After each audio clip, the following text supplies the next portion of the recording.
Hey guys, welcome to Kiki TV. I am a holistic psychotherapist, a trauma therapist, an abuse survivor, and I am in private practice and I help people to heal, and I make these videos to spread the psychoeducation about healing to a wider audience because you can heal. And I've decided to make some videos about who gets abused. So I made a video about codependent people, and today I'm making a video about people pleasers. They're sort of the same, but they're also different. There's some things that are alike, similar, and then some things that are very different. And people pleasers are people who please everyone and not themselves. And why are there people pleasers? So there's usually two reasons. It's they come from a chaotic or neglectful or abused, traumatic environment when they're little, and they learn that in order to survive, they have to placate the abuser and manage the emotions of the adults in their life so that it makes them feel like they have some semblance of control when, they're disempowered. So that's one. And then the other category of people that are people pleasers are people with low self-esteem. If they don't know themselves and they don't know that they're worthy of anything, and they don't want to bother anybody or make a scene, and they're just happy to placate everyone else. Like, these are people with low self-esteem who cannot look out for themselves, and these are also people pleasers. Here are some characteristics of people pleasers. Oh, I want to say one more thing about this. Women in general, through history, have learned to be people pleasers in order to get by because women have been disempowered through the centuries. And now modern women are saying no more. I'm saying no to everyone else and yes to myself, which is new. Which is very new and super awesome because women through the centuries have been trained to take care of the children and take care of the husbands and take care of everyone at their own expense.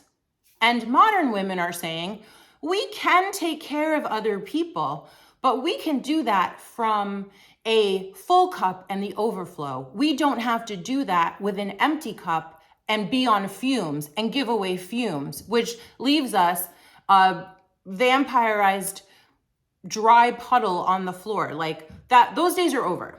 Those days are over. We have got to say yes to ourselves first. And also, we shouldn't be saying yes because we think we have to say yes. That's yes out of obligation. A recovered people pleaser understands that maybe even their first instinct will be to say, sure, whatever you need. But then we stop before we say those words and we say, you know what? Let me think about that. Let me make sure that's good for me. I want to help you, but I also have to take care of me. This is the modern way of being. This is the new female paradigm where we take care of ourselves and we are no longer martyrs. Yay. Okay, so let's talk about people pleasers. Here are some characteristics. People pleasers never say no, which is actually really bad. Because if you're not saying no to anyone else, you are definitely saying no to you. If you're pleasing everyone else, you are definitely not pleasing you, right? If you're being loyal to everyone else, I guarantee you, you are betraying yourself. You have to take care of yourself. You have to say yes to you. Sometimes you have to say no to other people. And also there's this ingrained like, oh, but you want to be kind. But there's a difference between being kind, which is the word kind is sort of like an empowered, like I decide who receives my kindness, But there's this other word, nice, that it just seems a little bit like doormatty, like I have to be nice, and it's sort of like an appearance instead of like the action of being kind. So we want to get away from being nice because that seems disingenuous, and also it could be painful for us to be nice to other people despite taking care of ourselves. But kind comes from a place of empowerment where my cup is full and I can give to you from the overflow because I choose to, not because I have to. You see, there's a difference between selfish and self-love and self-care. Selfish, not so great. Self-love, self-care means that you're taking care of yourself and you're allowed to be selfish sometimes. You're allowed to be selfish sometimes. Now, people who you have overly taken care of, people pleaser, will say to you, you're selfish now. Once you are a recovered people pleaser, it doesn't matter what they say. They're just mad that they can't get from you what they always got from you, which is everything. They got everything from you. They benefited from you not having boundaries. And now they're like, what's up with this? What do you mean you can't take care of me? You have to take care of you. Yes, do not let them tell you that that is selfish. That is self-care and self-love. And there's nothing wrong with being a little bit selfish, especially if you've overgiven all of your life. Another characteristic of people pleasers is we're exhausted all the time because we're overdoing for other people. If you're feeling exhausted and unfulfilled, there is a very good chance that you are not taking care of yourself because you're taking care of other people.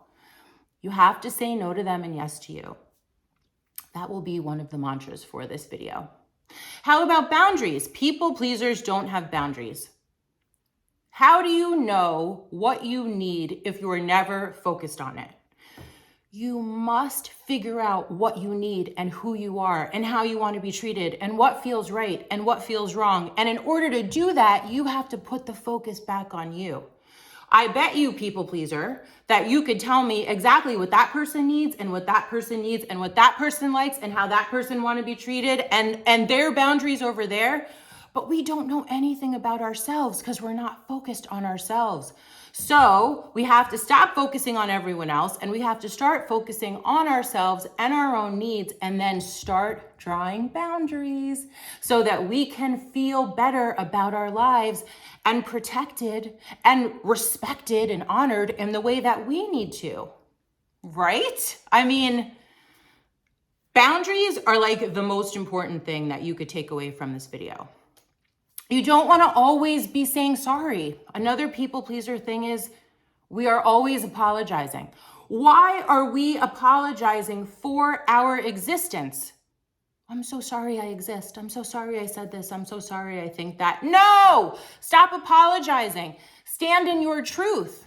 Who's to say you're wrong and they're right? But what happens with the Fawn trauma response, which is the people-pleasing trauma response from when we're younger, what happens is we think that the only way to keep the peace and to not be in confrontation is to just apologize and get it over with.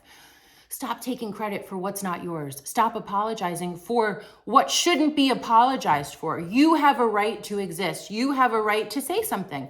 Guess what else? You can make mistakes. People pleasers, you're allowed to make mistakes and learn from them and grow. Yes, you are. Okay.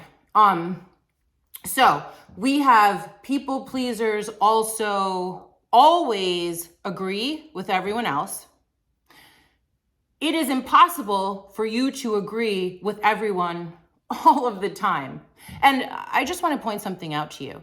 Abusers can see people pleasers from a mile away as victims or as the mark because we're so nice, because we take care of other people and not ourselves, because we're like, walk all over us and we're sorry. We're sorry for letting you walk all over us. Like whatever you want. We just love people and love everyone else and we want to placate everyone else and we'll placate the abuser and we'll even feel bad that the abuser is abusing because we just want everybody to be happy. No. And you must stop this or you are going to have over and over again relationships with abusers. So you cannot agree with everyone. And in order to figure out what you think and how you feel, you have to, again, turn inward. Who am I? What do I think? How do I feel? What feels right to me? What feels wrong to me? What do I stand for? What is my truth? Why am I like this? And guess what can help? Therapy. Therapy can help you. So I hope this was helpful. Thank you for liking and subscribing. And I will see you next time. Take good care of you. You can heal.